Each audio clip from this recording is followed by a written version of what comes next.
everybody, and welcome to the new studio and my new show, Tatts Funny. Now, Tatts Funny is a show all about tattoos and funny stories. Well, maybe I should say funny stories about tattoos. You know, growing up, I've always been fascinated by body art. Whether it was piercings, henna, or ink tattoos, I've just always had a thing for body art. So I started getting tattoos at a very young age. So as a result, now I've got 1,000 tattoos with 1,000 funny stories behind them. And I thought to myself, I can't be the only one. So I reached out to some of my friends, and that's how the show was born. Let's see who we've got in the studio today. Oops. My good friend, all the way from Macon, Georgia, living here and out in LA with us. Ladies and gentlemen, give it up for Mr. David Lucas in the building. Yeah, we out here, man. We out, the studio audience, y'all can clap. Yeah. All right. We borrowed a couple people from Steve Harvey's audience. these niggas a little slow. But no, you know, like I said though, man, I started getting tattoos a long time ago, and like I've always been into body art. Like I remember when I was younger, like the only people you saw with a lot of tattoos was like bikers. You know what I'm saying? Motorcycle niggas. Shit like that. You never really saw a lot of people with tattoos like when I was younger. I'm a lot older than you, I'm sure. Yeah. I mean, where I came up at, the only people that really had tats in the early 2000s was hood niggas. Okay. Yeah. So, I mean, I got my first tattoo at a hood nigga spot. I was 16, bro. Yeah, I was 14. I was 14 when I got my first tattoo. Yeah. It was crazy, but like I'm growing up. Like I remember the first nigga that I saw with like a lot of tattoos was Tupac. Okay. Tupac was the first person I saw with like a sleeve that was black. Yeah. And I was like, oh shit, we can do that. Right. Like usually you saw a nigga with like one tattoo, like he had one panther. Right. Or like that's some one cross shit on his arm. Or like if you was from Chicago, you had the nigga that had the gang tattoos. He had the Love Mom tattoo that was shaped like the pitchforks or the back. It was just terrible. The Bible verse is a classic nigga tattoo. The hands. Yeah, the praying hands. Nigga. Classic. Yeah. Like, and that was it. Niggas had like one or two of those, and that was it. You know what I'm saying? You ain't see no nigga with no ton of tattoos, but like now niggas is out of control. But I remember when I first met you. It was probably about, I know the first time we met was probably in like 2009, 2010. You don't remember that? Yeah, I don't remember that. 2009, I was fresh to LA. Mm-hmm. I had did a show at Fort Valley State. You know Fort Valley State, the black college in Georgia. Yeah, I did a show with Coco Brown and okay. What's the white boy name who's open for Steve Harvey? Richie Redden? No, Redbone. Ice cream. Redbone. You remember Redbone, the white boy who was red hair? Yeah. I mean, white boy. He was a black boy, mixed, whatever. Yeah, something like that. I did a show with him and Coco Brown. And I told Coco Brown, we used to message on MySpace. That nigga gonna hate us. You know, the nigga with the, something like that. Yeah, Red Granddaddy. That's what it is. Ronaldo Ray oldest boy. But this is back when MySpace was popping, like 06, 07. So I had messaged Coco Brown.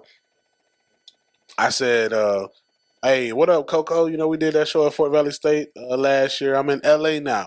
She said, all right, go to the Ha-Ha's. Go to the Ha-Ha Cafe. My boy, Damn Fool, is hosting. And I said, all right, bet. So I went up there, but because I was so young and I was new to LA, I was scared to get on stage. So I just kind of like sat in the back and chilled out like a patron, like, and watched. That's what you was up there, nigga. It was a couple in the audience who were dressed up, and you kept calling them suits. The nigga had on a suit, and you kept referring to him the whole night as suit. So what's going on, suit? Man. Yeah. Dude, that club, let's say I won't say I almost got killed. I got threatened, like, to be killed at that club one night. It was some Armenians. No, nigga, it was hilarious, right? So I'm at the club at the Ha-Ha, and I'm hosting, and there's a dude in the audience. And he is flagged up, like, you know what I'm saying? I think that's what they call it out here. I still don't know. You got your gang shit I've been on. out here 10 years. I still don't know. So he got and now here's the thing. I'm from the hood. You know what I'm saying? So I feel like when I see niggas, I can tell or I can sense if I'm dealing with a real nigga or not. And this nigga was just too overdressed for the occasion. And hood niggas don't leave the hood. Exactly. Real like niggas, they don't leave they like killer type niggas, they not leaving out within the 6-block radius. You know what I'm saying? They get a car and they drive within that 6-block radius, nigga. Exactly. So if you here at the club, you not really in North Hollywood that type of nigga. You know what I'm saying? Now, that on top of the fact that the nigga has a bandana tied around his head. He has one around his neck. He has one around his wrist. Oh, yeah. He has one around his knees. Like I'm like, nigga, are you finna hoop? Like this nigga look like you look like a wounded veteran, nigga. Yeah, he look like he played for the Crips. You know what I'm saying? Like this nigga had so many different shits on, but it was actually bloods because he had red shit on. So he had all. And ain't no bloods in the valley. He had so much shit on, and like he kept getting mad about the show. And like he started talking shit, so I started roasting him because he talking shit to me. I remember that. He mad because he didn't like where he was sitting or some shit. The nigga was sipping a woman's drink with a straw. Yep. I remember that night. Yep. Yes, I do. And like he kept getting tough. So when that was the first thing I pointed out was the drink that he had. He had like a Mai Tai. Yeah. I remember that. Yeah. I was like, man, get yourself ass out here, bro. I was like, do the guys know you here doing this shit? Like, so that nigga was like, bro, I kill you in here. You won't make it out. You would die. So everybody in the show is terrified. Yeah. Because we in the valley. They like, oh shit, he mean what he say. Now, I'm from Chicago.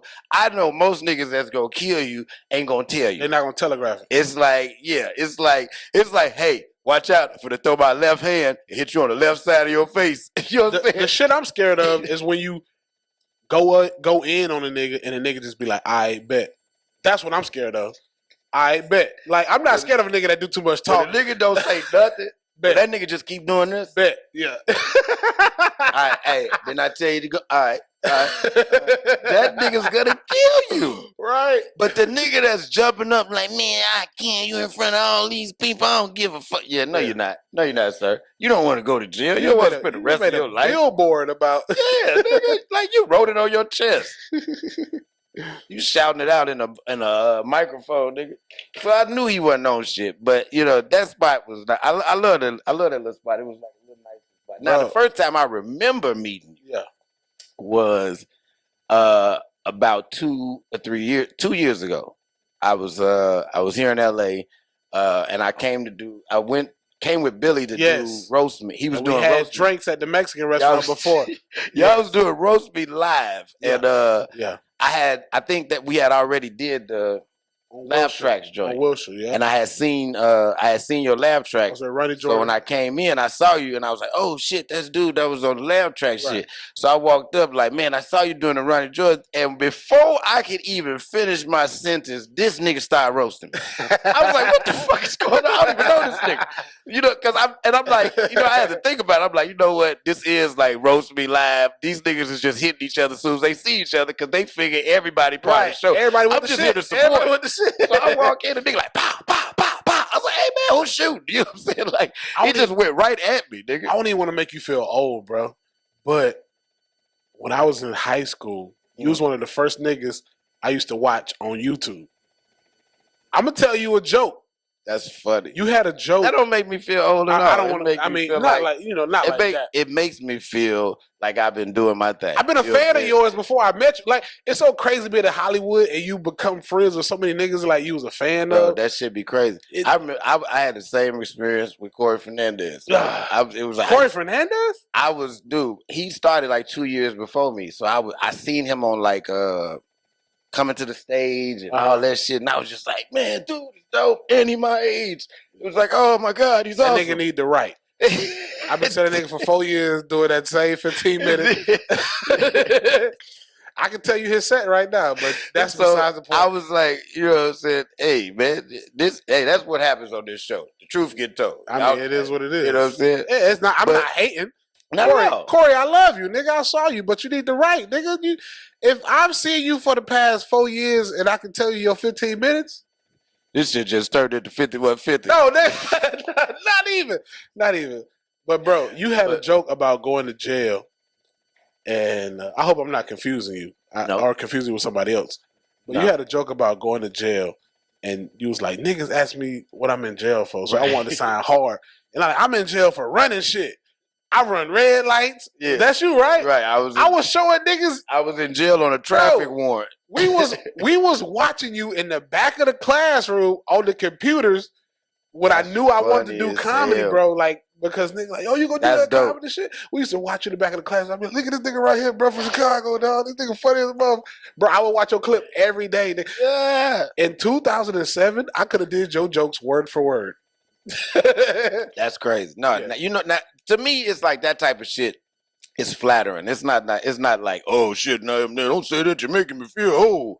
No, nigga, you're making me feel proud. You know what I'm saying? That I was able to goddamn it put some shit out here that influence somebody else to want to follow their dreams. You know what I'm saying? Because that's what this shit is all about. Same thing with Billy, bro. I was a fan of Billy before we started. Like, bro, it was like when I was brought on to all the digital cast, like the first few episodes. Like, nigga, I was fanning out because I've been watching these niggas for years. And it's like, bro, I'm working beside y'all now. Exactly. Like, dog, like, I don't, like, comedy is not like rap. Like, we don't drop something and in 6 months we hot. Like, niggas be working for years. Niggas be working for years. How long you been doing comedy now, actually? So the first time I ever did comedy, I was in the 11th grade. I was 16 years old. I had a substitute teacher. Wait. I was okay. Wait. I graduated at 17. Off. I was like... I graduated at 17. I graduated at 17. No, most people do. Yeah. Well, a lot of people graduate 18, 19. Depending on how smart you are. So I had a substitute teacher, and she was basically like, because I was the class clown. So she like, what you going to do at the high school? You in the 11th grade. What you going to do at your 12th grade year? And I said, I'm going to the NFL. And she was like, so what you going to do if the NFL don't work? I'm like, bitch, I'm going to the NFL. What you mean if it don't work? What you mean if it don't work? Right. I'm going to the NFL. Bitch. Like, what if that don't work out? I haven't thought about that, bitch. So I said, I guess I'm going to do stand-up comedy. She said, so come up here and make us laugh. And nigga, I might have took the biggest L I've ever taken in my life. Because, you know, high school is the most important. Like, as an adult, if a nigga don't think you cool, so what? Fuck you. You know what I'm saying? But in high school, that's what all that matters is being cool, nigga. I took an L. I heard about that shit all day. You better be glad that's all you heard was all day, nigga. Thank God it wasn't 2019 because that shit would have been on Twitter. You would have probably killed yourself. Like, by now. You know what I'm saying? I gotta. Cyberbullies is a motherfucker, nigga. Which I've never understood the whole concept behind cyberbullying. It's like, bitch, turn the computer off. You know what I'm saying? Log out. You know what I'm saying? Walk away. You know I troll my trolls. Yeah. I troll my trolls on Instagram, bro. Like, nigga, I've had people, like, you know, because I'm on, like, a show that's majority white folks. Okay. And, like, I've had people be like, nigger under my picture or say something about my daughter. So I video chat their ass with the pistol in my hand. Like, bitch, what? That's hilarious. Where do you live? Send me your address right now. Like, bitch. Drop your location. Like, nigga, like, y'all don't understand. Like, bro, yes, I grew up in the suburbs, but I hung around some niggas that my mom would not be proud of. Like, exactly. like people, here's the thing. People look at it like, they feel like it's okay for them to say whatever they want to say. I'm not that nigga, to people. You know what I'm saying? Like, the internet has made everybody so accessible.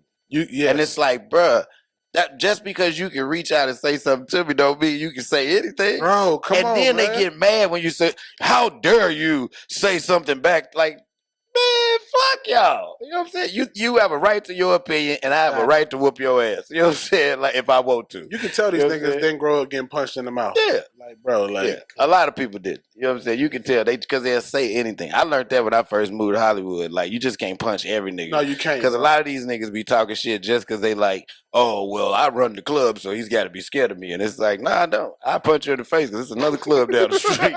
Like, it really is. Shout out to all my real, like, on some real shit, bro. Maybe I had this conversation with you in Houston. I was so drunk. I don't know who I had it with. But I said,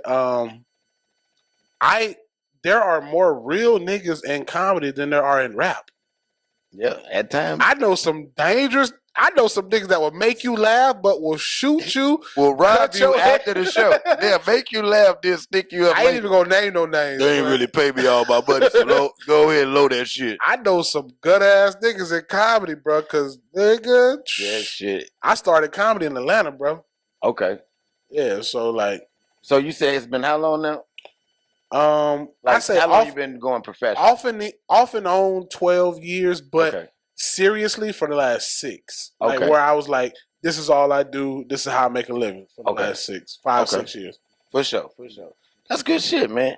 Hey, well, I'm gonna tell you, like you said earlier, you're a fan. I've been a fan of your work as of late. I've been I've been watching a lot of your stuff. You remind me of one of my favorite comedians, Patrice O'Neal. I get that comparison all the time, bro. Yeah, and it's well deserved. You know what I'm saying? And in case a nigga didn't see the Patreon, I did shoot my shot at Patrice's chick. So if you want to see or hear about that, you gotta watch the Patreon. Cause I'm like, bitch, I'm Patrice 2020. What are you doing? I'm Patrice 2.0. That's not how you start off. But no, that's my nigga, bro. Like I love Patrice, and a lot of people give me that comparison. I thank you. Yeah. You know, I like, the fact because I'm like a lot of people ask me, like, how are you so real in front of the audience that you're in front of? Because like, bro, I'm not an urban comic. Like I got a comedy store chain. Like, you know what I'm saying? Like, bro, it's obvious the audience I'm in front of. You know what I'm saying? Exactly. I'm in Middle America. I'm in that Kevin Hart audience, but yet I cuss them out and give them that real shit and give them hood shit, and I make it in a digestible form like Patrice did. So I do get that comparison a lot because it's like what I learned is that I think because of slavery, white people like to be punished. They like to hear all the. They like it. They like to hear all the foul shit. Yeah, especially if it's about them. Yeah, I be giving it to their ass, and they be like, "Oh my God, David, you're hilarious." Yeah, bitch. See, one of the things I love about comedy is like you're able to be as raw as possible. You know what I'm saying? Because people listen to it with the ear of he's saying what I can't say or what I would love to say. Exactly. You know what I'm saying? When I'm like, fuck these babies. You know what I'm saying? It's like, hey, man, everybody wants to say fuck babies because they're not as exciting as people make them out to be. Exactly. But you can't say that because it's like, you can't say fuck babies. Why not? And you know what I love about being like me and like on the Patrice path? It's like I may not make as much money as Kevin Hart ever, or I might make as much money as Jerry Seinfeld. Who knows how it would happen? But regardless of what I make, I'm living comfortably. And one thing about when you tell your truth on stage and you don't try to be so squeaky clean, it's harder to cancel you. Like I'm less scrutinized than Kevin Hart. They dissect Kevin Hart's special to a T. Yeah. But like when you have a niche audience like a Corey Holcomb or like how you are on stage or a Billy or a me or a Patrice or a fucking Richard Pryor saying nigga, one of the first people to Red Fox said it before him, but I know what you mean. But just one of the first people to be like, fuck it, I'm gonna do myself. Yeah, bro. It's harder to cancel you.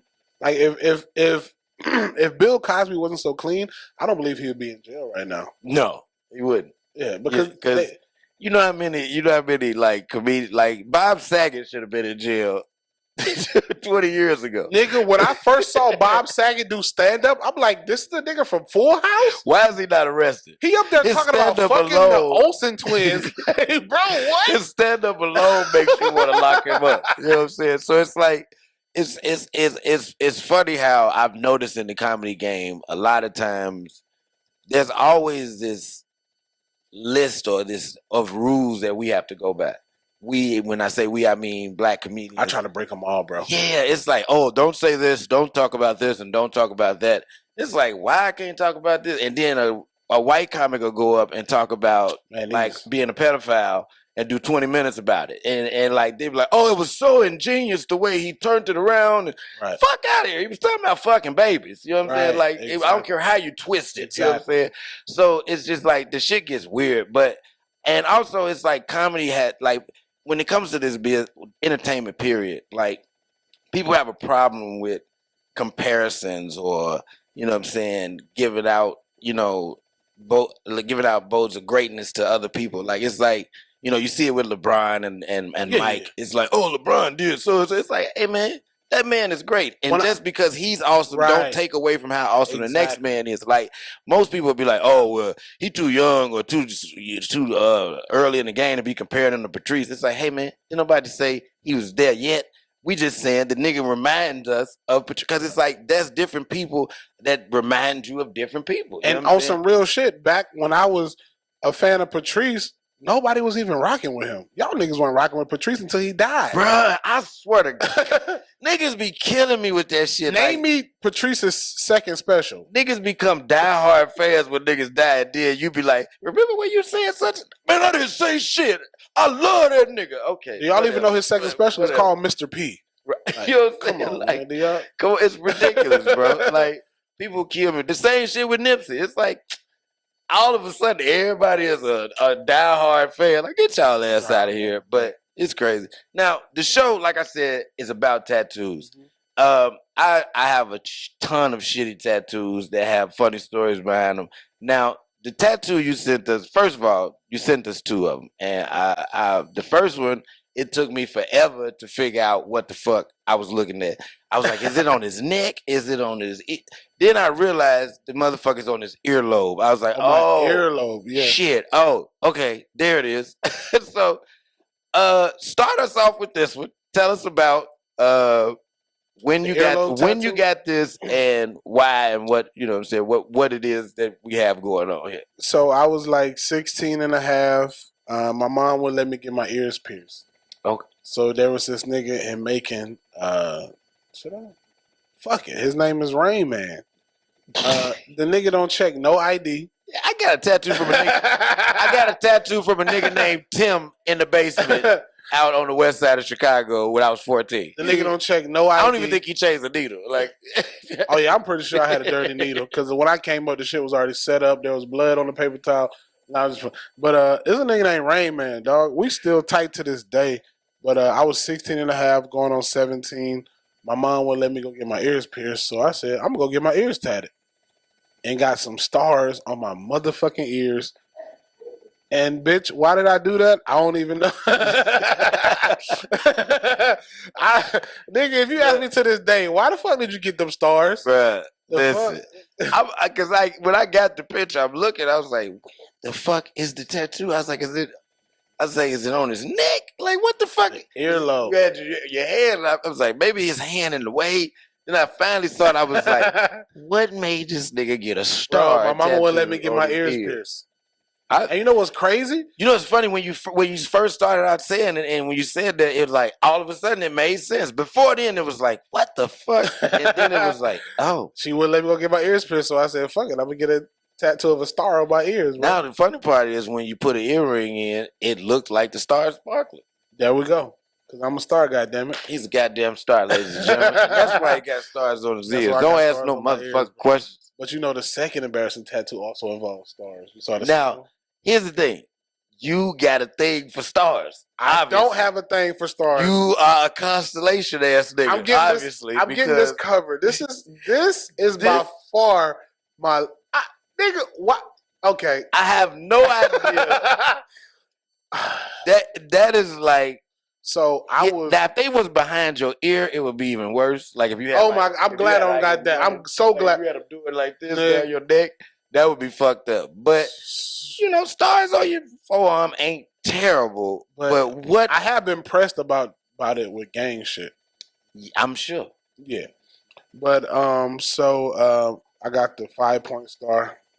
I'm not a game banger. Is that 5? I got the 5-point star on my arm. I'm not a game banger. How this happened? I was 18. 18 or 19. So maybe between 18 and 19. There was this girl I was trying to cut real bad. So she like, you gonna take me to get a tattoo? I was like, yeah, bitch, I'll take you to get a tattoo. Yeah. Hey, like the tattoo man is my homie. Like, shit, I get that nigga $100 to tat both of us. Rain Man take care of it. Rain Man gonna take care of us on some real shit. Rain Man got us, baby. So she got stars like on her bikini line.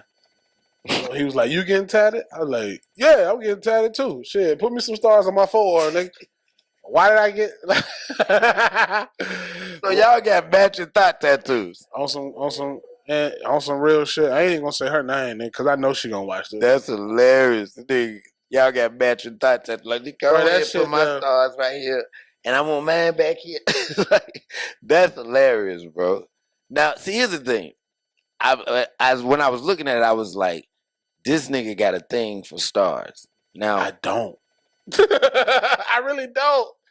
Bro, like, honestly. the nigga got a star each ear and 7 stars going down his forearm. I think he had a thing for stars at one point. I paid $20 for my ear tattoos. That's damn. You know how much money you just saved on like earrings for like a couple of years? I still rock earrings, bro. That's crazy. And my mama didn't see that shit for like a year. Now, I had a thing.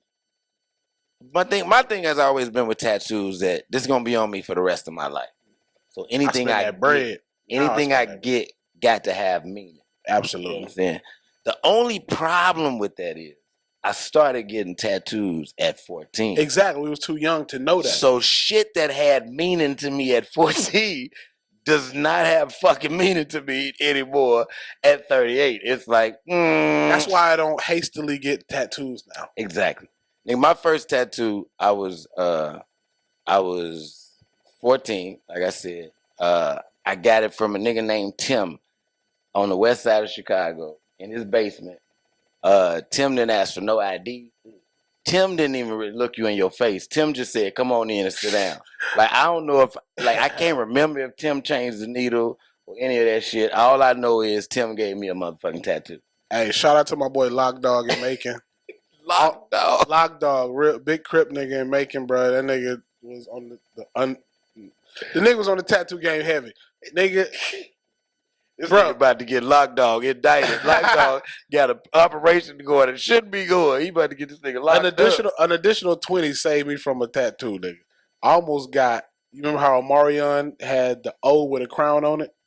I almost got that shit, nigga, at like 17. But you gonna get a D or was you gonna get the O? With a crown I was like, if you get the O too, I ain't getting no O, nigga. Oh, like, wait a minute, man. But like I was saying, shit that had meaning at 14 did not have the same meaning now. So I was lucky, bro. Like, bro, a lot of tattoos. This nigga for the show out. Go ahead. No. I'm saying a lot of tattoos I got as a teenager, bro, still got meaning to me now. Like, I wasn't so lucky. Like I had a thing for fire at one point. Flames was my shit. I'm glad I was in the Japanese culture because I wanted everything on me engulfed in flames. Like I had that was a shit back then. Yeah, it was like flames. I got that on my thumb, nigga. Yeah, you know what I'm saying? Anything with fire was dope. So at 14, I got this tattoo that's on my bicep. A real Chief Keef nigga. It's a picture, as you can see, of a man engulfed in flames. He's clenching his chest and staring up into the heavens. Now, when people ask me, man, what the fuck does that mean? Back then, it was like, oh yeah, man. See, what it is like, sometimes I feel like a tortured soul. So that's a picture of my soul burning. You know what I'm saying? And it's like, nigga, first of all, what the fuck you going through at 14 that make you feel like a tortured soul? You really don't know, bro. You have no idea. You don't. What the fuck? I sound like some of these rappers nowadays. These some of the most emotional niggas I've seen. These niggas they like Drake started that shit. Yeah. These niggas is very in touch with their feelings nowadays. You know what I'm saying? And but yeah, back then I was really like wholly into it. Like, yeah, I'm a tortured soul, and you know what I'm saying. I like to keep it on 14, me so I can see, you know what I'm saying, let people know my pain that I'm going through.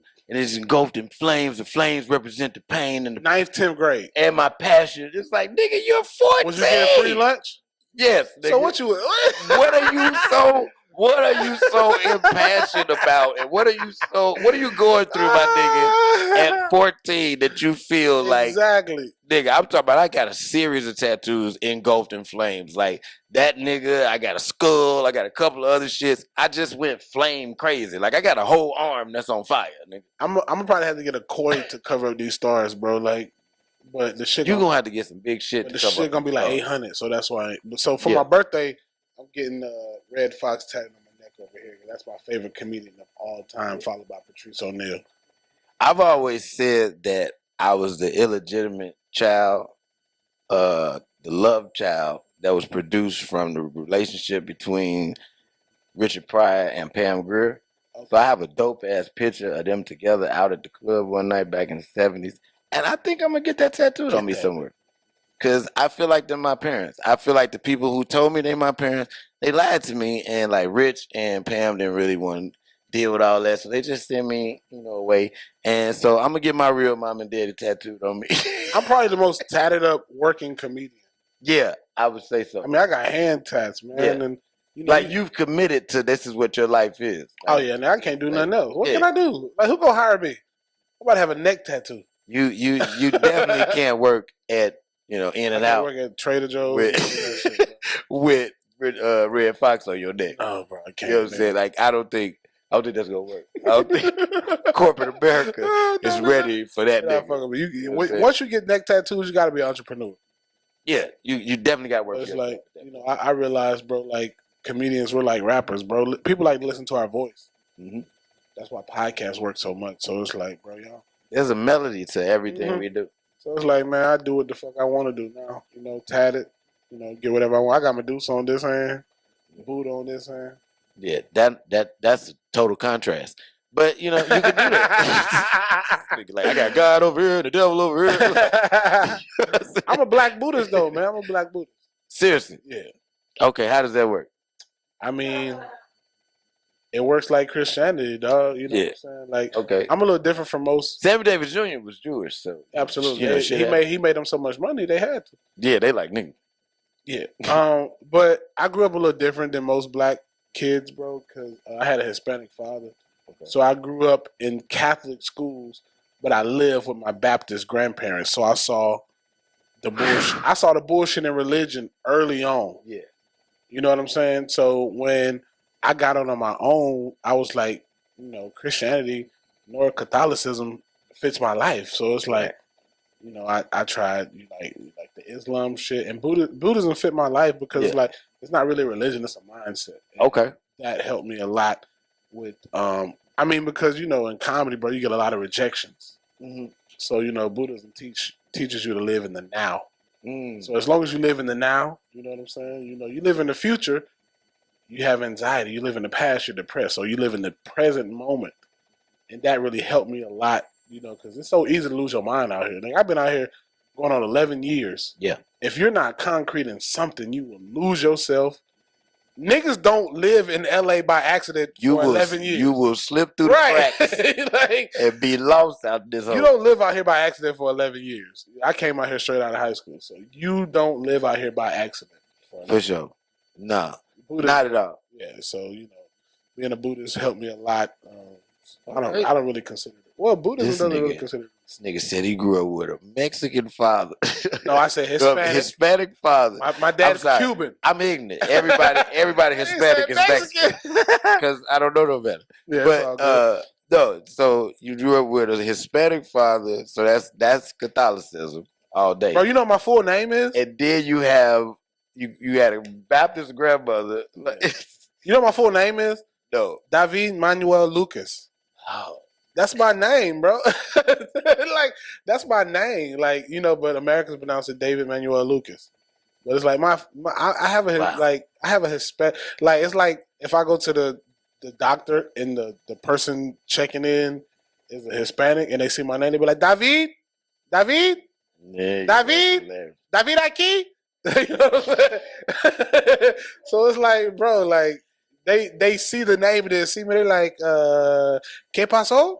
And I'm like, oh, my dad's Cuban, sorry, he's, That's y'all might not know about the slave trade, but he's black. You never know. You never know until you know. You know what I'm saying? Like, people, you find out so much stuff about people. Listen, we got to take a break, man. We'll be right back with more David Lucas right after this.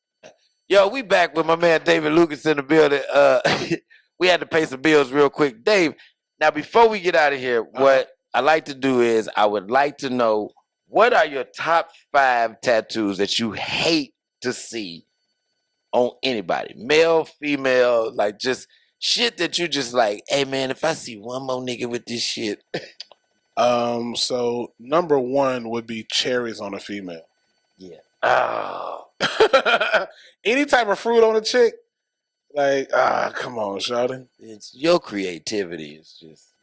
Number two would be an animal. Panthers. Niggas have pit bulls. You know what I'm saying? All you Leo niggas with that lion on your arm. Fuck you and that lion. Number three would be barbed wire. They even have a bicep barbed wire tattoo, bro. Number four would be Bible verses. You heathen ass niggas, Right. you putting psalms on your motherfucking bicep. Ridiculous. You cook meth for a living and you got Psalms 19 on your arm. Was that number four? That was what was that, 3 or 4? Was that 3? Fuck it, I give you 2. That's 4? One All more. right, so number 5 would be adjectives / names. Oh. Nigga said adjectives. Yeah, bitches be Slash putting like names. pretty, Right. sassy, cute. Why do you need your name on you? Can you not Sexy. fucking remember it? Yeah. Why do you have your name on you? What the? I used to fuck with this chick that had sexy tattooed like right on in the corner on her up Bro, under her stomach. It was tell the you- weirdest shit ever. I was like, why is it right there? I was 18 and I had a 30-year-old. You know what she had? What? She had a tattoo of $1 right above her vagina, and under the dollar, it said, "All you can eat for under $1."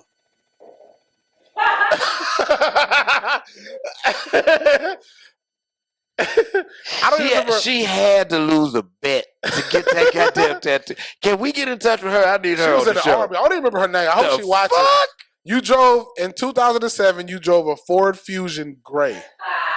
I don't. Hey, ma'am, we want you on the show. We want to hear what made you get that goddamn tattoo. You hear me? That is the funniest shit all you ever. can eat for under $1, bro. That's funny, man. Yeah. Listen, last thing before we go, man, please let them know what you got going on, what you got coming up, where they can find you at on social media and all that good stuff. So, you know what I'm saying? Instagram, David Lucas Funny. My YouTube show, The Fat Pessimist. You can catch me on Kill Tony. I mean, just basically type my name in, David Lucas Comedian, and you'll find me. You know what I'm saying? What's up? Appreciate you for having me on, bro. Man, no doubt, man. And of course, you know you can find me at damnfoolisfunny.com as well as digimissme.com. You can also find the Did You Miss Me podcast on all platforms where podcasts are available.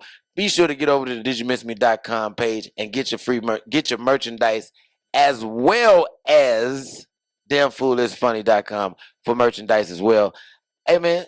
Need a song like Tatts Funny, Tatts Funny. If your tat is funny, put it on the screen. Give us a story and tell it what it means. I like that.